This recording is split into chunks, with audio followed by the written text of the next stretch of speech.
happen, and to also recognize our instructors who have been gracious enough to come here probably way before they usually wake up on a Saturday morning.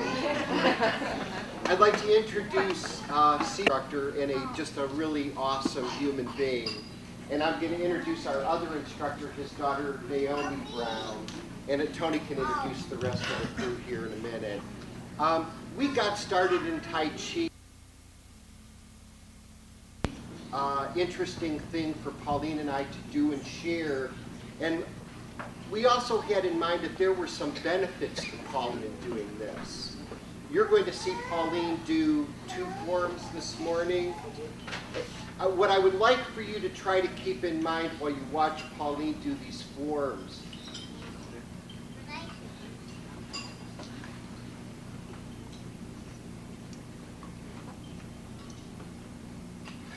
was that in 1994, all she moved was a big toe. And now she's doing these forms and she looks really good. Yeah.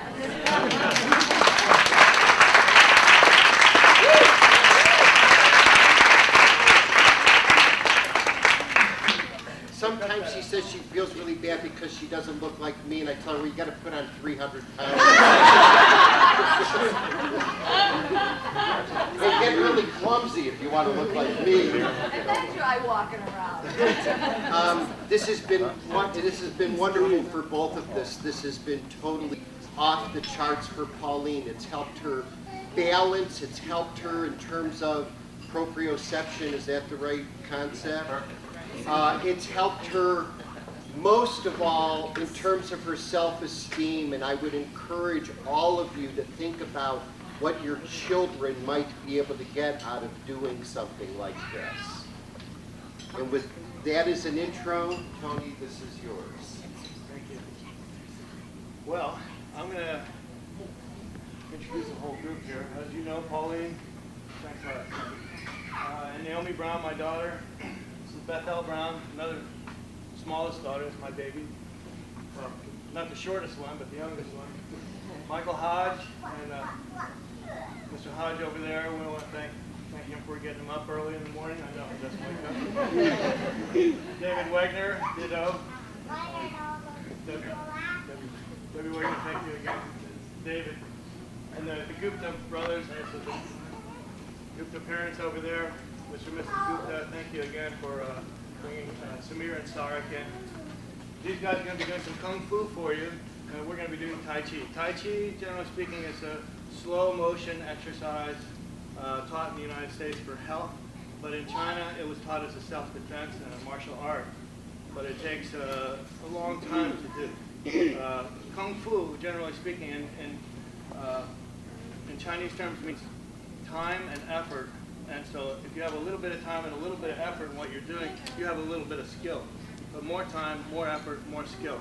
So we haven't been training very long. So we hope that our skill level is sufficient enough for you all. But we're going to go ahead and start out with the Tai Chi 24-step. It's a simplified Tai Chi, but it's not simple to do. It's simplified in the respect that there's only 24 moves instead of 108 moves. So without any further ado, go ahead and start the music. What course can I do? 24? Yeah, why don't you put the stupid ones in the middle? Okay, I'll stay in the middle.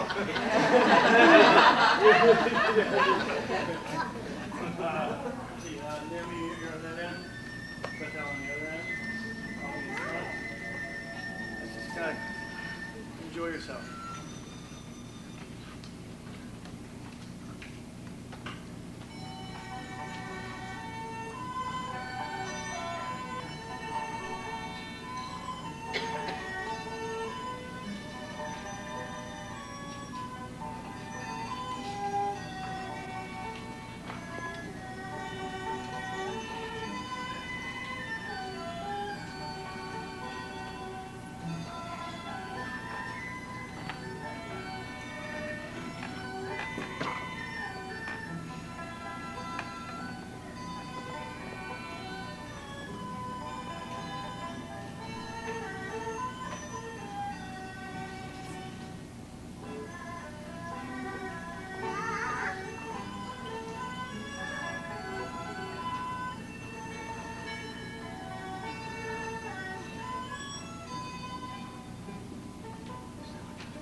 And I'm not worthy of a metal sword. You're fine with that. Sword. Cool. Okay. Of course, it's, as I said, it was a martial art. So in Tai Chi, we learned to use a straight sword too. In the Chinese battlefield, they would put the soldiers out there with broadswords. A broadsword is a curved sword, which I'll show you later. And it would take 100 days for the soldier to be able to use a broadsword. So that's how long it would take to train a soldier. The spear would take 1,000 days, they say.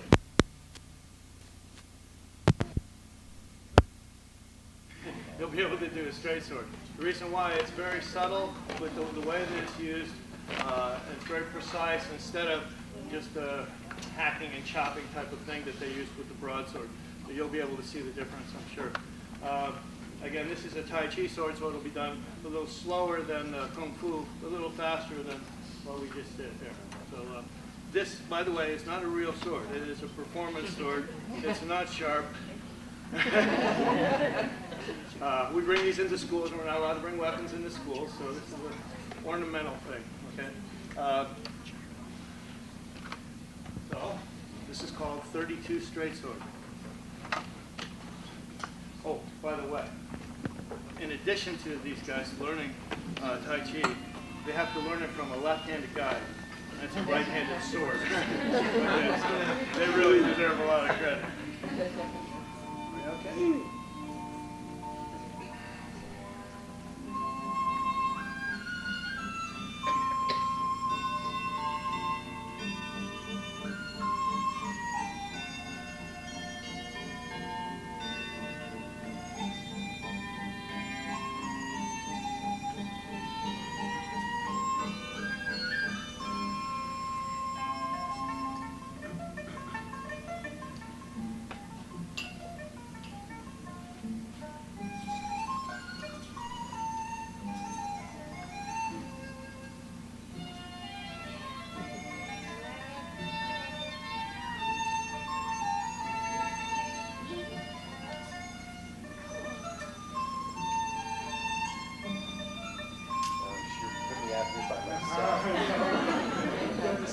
With the guy who's doing this backwards.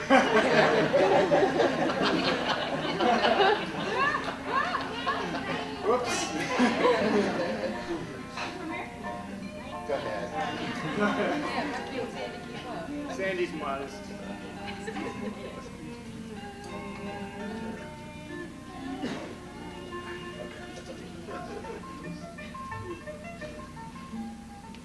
Dangerous to live with Pauline.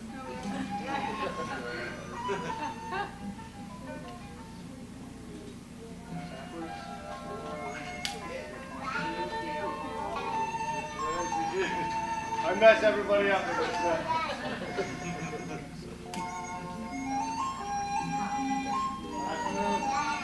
When rolls up the lotus sleeves.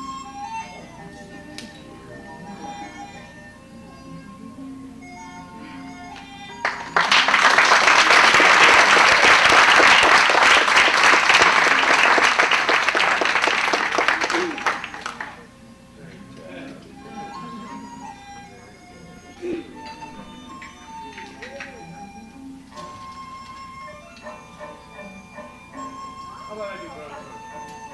Want me to do that?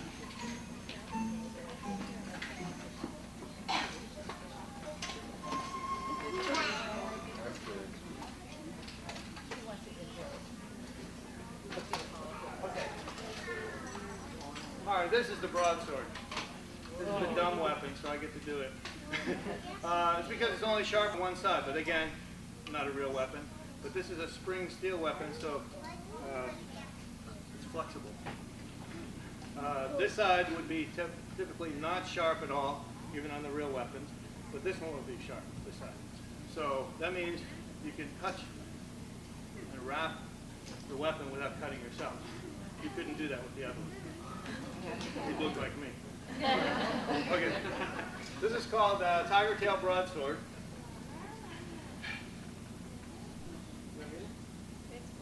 Okay.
walking broadsword. Okay, Chong-Yi-Chen. So how do you learn Kung Fu? This is our first form, open hand set. So Chong-Yi-Chen. Together, please. Make sure you got enough room. If you don't, do 2 and 2. Do 2 and 2. That's how we get in front. David, get in front. Okay, you guys are good. Chong-Yi-Chen is a Taiwan military form. Hey! Hey!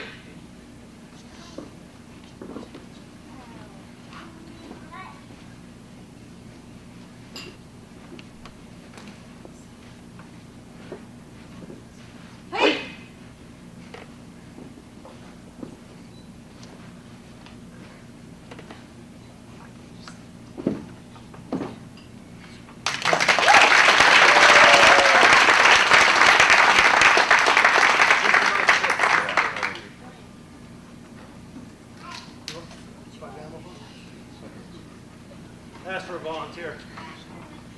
David Wagner. He's going to do 5 animal form. The 5 animals in southern China are the tiger, the dragon, the leopard, the serpent, and the crane. Oh.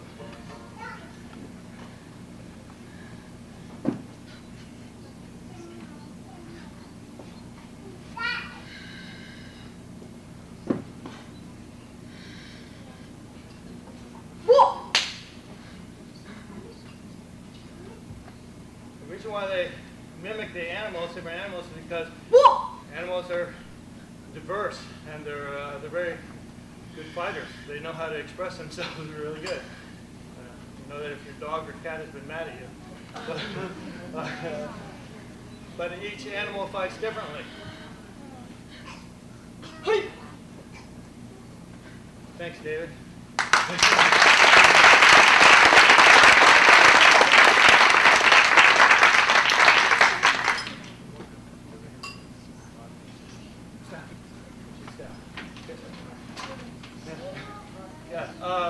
Okay, we're going to do, Michael Hodge is going to do the staff. This is called Lao Ga Quan. It's taken from the Lao family, one of the southern Chinese families that was famous in around 1900 for their Kung Fu. And so we were one of the other families, called Hongar. And so the Lao Ga family merged with the Hongar family. So that's why we have a few of their sets. Probably doesn't mean anything to you at all, but just in case you happen to know anything about Chinese history, that's what it is. The monks would use the staffs for walking and carrying water, but also to defend themselves against animals and thieves that might be in the mountains.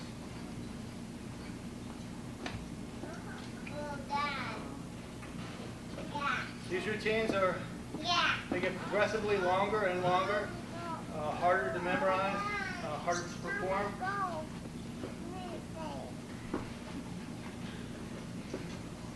Especially in cramped quarters. Yeah, we're not used to carpet either.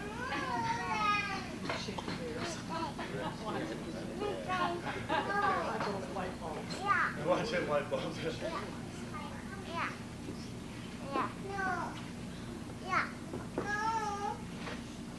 Of course, the staffs later on were used as spears, so to sharpen the ends, and then eventually had metal spear tips put on it. The spear was called the king of the weapons. It was very hard to defend against. So all the other weapons were used to defend against the spear. Very good. He's been practicing. He's been practicing. Yeah.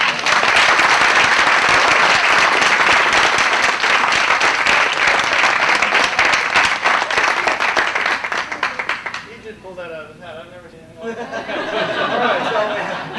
All right, so we have Samir and Sarek Gupta. These guys are the Wonder Kids. This is the 2-man tiger and crane matching set. You guys have enough room? A little bit. You know what you're doing. And so you learn a single open hand set, and then you put it together. Say, well, what are you doing with your hands when you're doing this? Well, you're blocking, you're breaking, you're doing all kinds of stuff. Your elbow striking, sweeping. As you can see how the applications are used. And nobody really gets hit here. Everyone blocks each other, but this is choreographed. And as you can see, getting siblings to work together. Get that aggression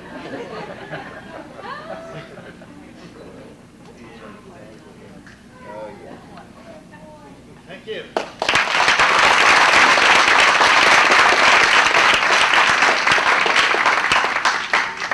To give you some idea, that's half the form. That's only the second half of the form. So it's a lot of memorization and training to be able to do this form.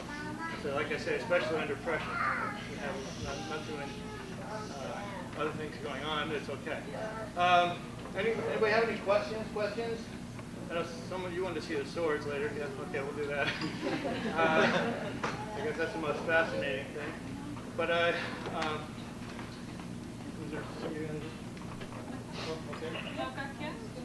Lao Ga Kien. Why don't you do Lao Ga Kien? All right. See, another Lao family set is Lao family fist. See, and the Lao family is so polite they salute 3 times.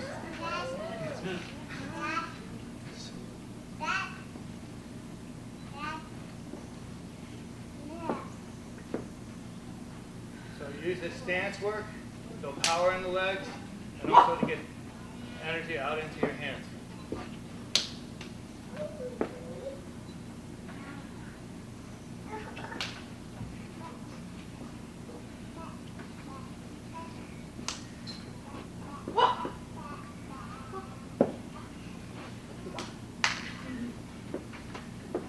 Wah is a tiger. So you don't want to say wah up here, it's wah down there.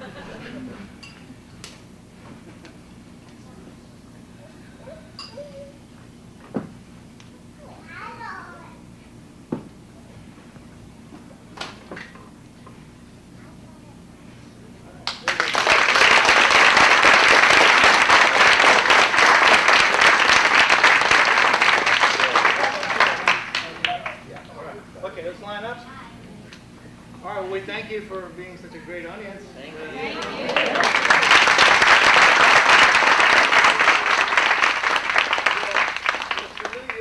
You make a right fist, you can do this too. You make a right fist and cover it with the left hand.